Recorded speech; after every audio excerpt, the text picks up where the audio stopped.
So this video is going to be covering the State of the Union address by Donald Trump. The recent one that happened on the 24th, 2 days ago. Let's get into it. This is obviously the clip that everybody is talking about. I think it is incredibly telling and also very ridiculous how these Democrats act. If you agree with this statement, then stand up and show your support. The first duty of the American government is to protect American citizens, not illegal aliens. Common sense stuff. I find that absolutely telling. So you've obviously got the Democrats right there on the left, and you've got the Republicans on the right. And you as an elected official, your number one duty is to protect those that have put you into power.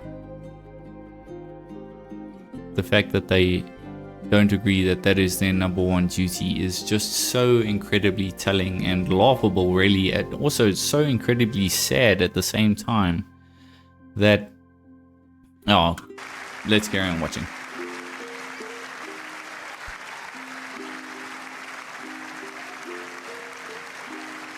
Yeah, it just beggars belief, and I'm so glad that he took a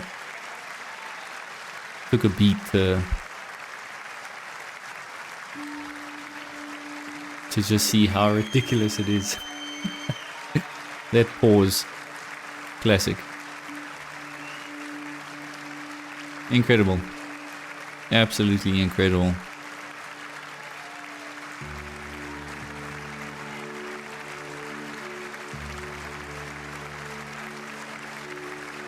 And he's taken like a really long time with it. I mean, this is just the ultimate self-own for Democrats. I honestly, I cannot understand what goes through the mind of a Democrat sometimes. I really don't. I cannot understand what it is about their ideology, their way of thinking, their worldview, their psychology, their philosophy that would make them come to the conclusion that no, my number one goal is not necessarily the people that voted for me, but somehow in their mind there's a more important thing than your nation, the prosperity of your nation, the people of your nation. Somehow there's something more important, and we can get into it, but this is exactly the same mindset that our government here in South Africa, the ANC, has had from the beginning. It is that socialist, Marxist, communist, progressive leftist mentality, whatever letter of the alphabet they want to use. It's all the same, really. It's ridiculous.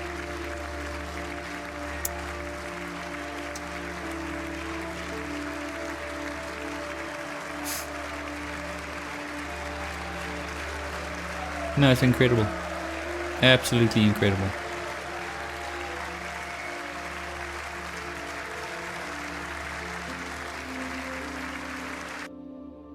That dude's not happy. I don't know who that guy is, but yeah.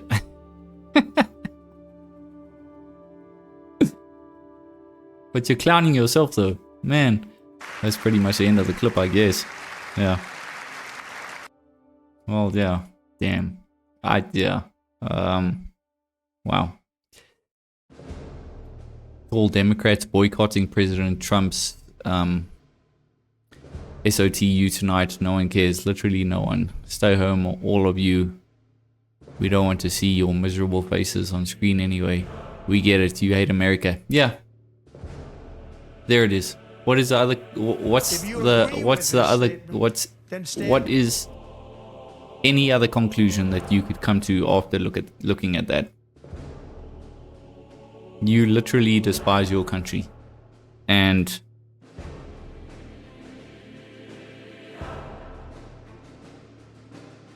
it is staggering. So yeah, was this? So this was one of the.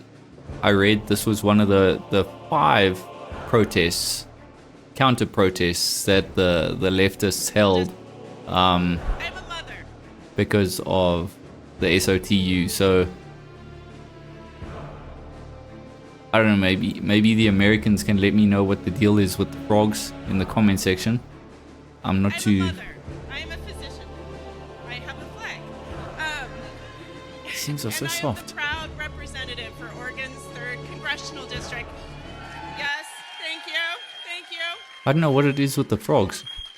And tonight, I defy Trump and his authoritarian There's no surprise. It's even there on the thing. Defiance. Yeah, sure. Radical, peaceful resistance with the Portland Frog Brigade. All right. Yeah. Cool. Yeah. If you're from America, let me know in the comments what the whole deal is with the frogs. I don't quite get that.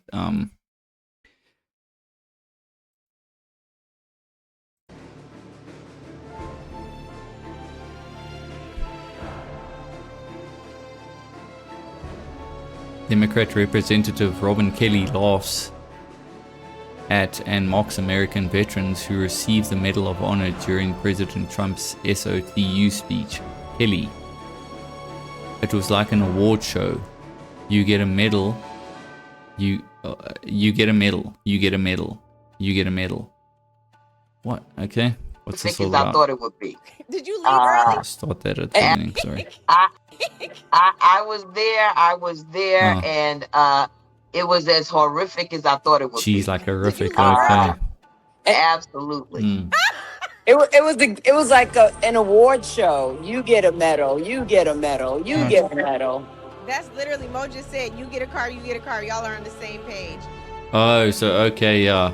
Also, what I've noticed about them as well, that they are incapable of doing like accurate comparisons. So they're comparing veterans getting medals of honor to Oprah giving away free cars in a, I don't know what they called it, that Oprah show where she gave away stuff. It's such a terrible, terrible comparison. These are people that fought and bled for the sake of keeping your country safe. And they decide to compare that to Oprah giving away free gifts to her audience. I mean, the deep-seated hate that Democrats must have for their own country and for their own people is God tier.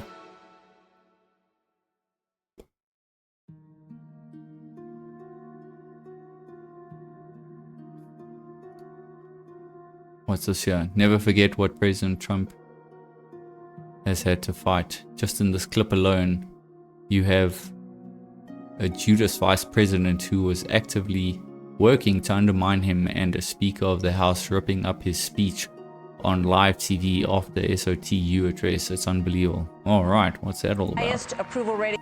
Third address to the nation tonight, just short of about an hour and a half.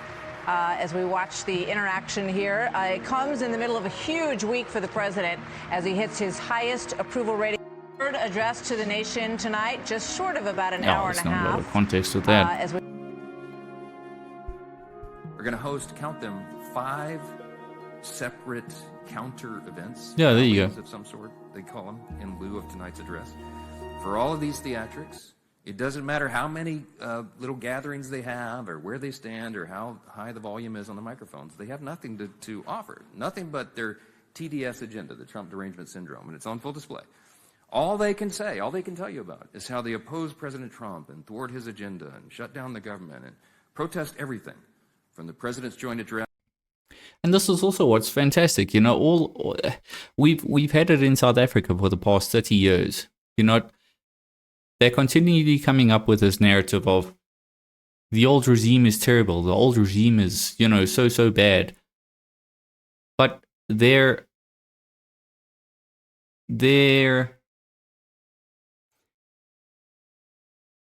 answer to it is absolutely disastrous.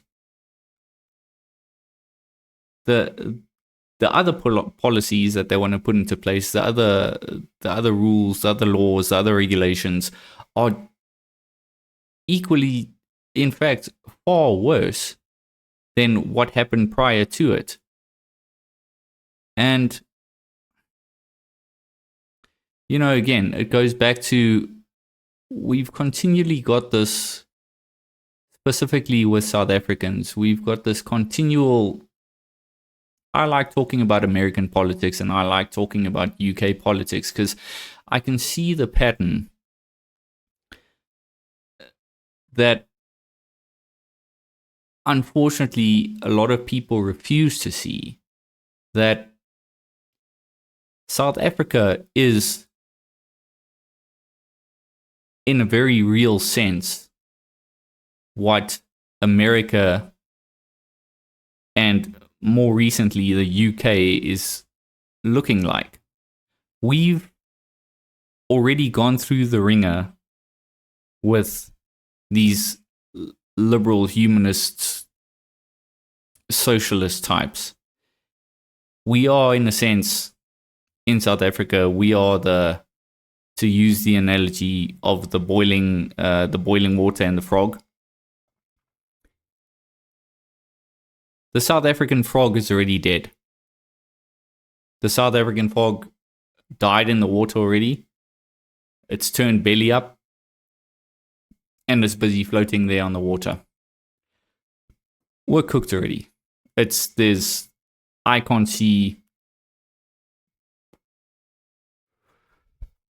can't really see any hope for South Africa ever recovering. You've got the UK. Thank God, honestly, for Rupert Lowe. Thank heavens for him. Let's turn on some music to make it a bit light. You've got Rupert Lowe. I think he's doing fantastic stuff there. It seems like a lot of normal, level-headed people, average working day people, seem to really be rallying around him. Why wouldn't you? He seems like a fantastically reasoned, level-headed kind of guy.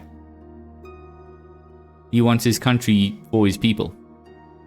Based. The problem is you've got the Labour Party, headed by Keir Starmer, who's actively working against the interests of the people of Britain for the sake of multiculturalism. Us in South Africa, that ship sailed. We attempted to do the whole multiculturalism thing. You cannot have two cultures coexisting. We've tried it. It hasn't worked. Historically, it's never worked. Trump and America, well, let's, for the sake of the argument, America is probably the least at risk. But because of progressive liberal agendas, it's also becoming a problem. America's not exactly quite there in terms of the UK, and they're definitely quite far away from, reaching a South Africa status. But the problem is you've got the likes of Laurent Mondami heading up and now mayor of New York. The dude's pretty hazardous. I think a lot of people in New York who are actually honest with the situation that's happening there, I think they would say, well, again, if they haven't adhered to the agenda. They would probably say, you know what, yeah, it's not that great. There's a lot of stuff that's happening. You know, so to finish the analogy, the way I currently see it, and the way I have seen it for a long time now, if you were to liken it to the Lord of the Rings, for instance, let's go ahead and use the Lord of the Rings. A lot of people understand Lord of the Rings and know the analogy. South Africa, we're at the return of the king. The only thing is it didn't happen. It didn't happen how we wanted it to happen. Aragorn died. The army of the dead, Aragorn never came with them. Mordor ended up winning. That's South Africa. We're gone. It's over. The UK, the way I see it, they're currently in the middle of the two towers. They're still fighting. They've still got a chance. Thank God for Rupert Lowe as far as I'm concerned. I don't really know about Nigel Farage. I don't think that's going to happen. And I see America still kind of in maybe Moria in the Fellowship of the Rings. They've just entered the battle, but they're already experiencing the repercussions. And this is how it generally is and has been throughout history. There's people who know what's going on. I think a lot of people that would listen to my content, and I mean there's definitely a whole bunch of other YouTubers that are far bigger and far more successful than me, and you're a level-headed individual and you can kind of see what's going on, and it's like there's a lot of things that do seem proper suspicious, and your intuition is right. It is suspicious. Anyway, folks, that's all I got. I hope you enjoyed the video, and we'll check you on the next one.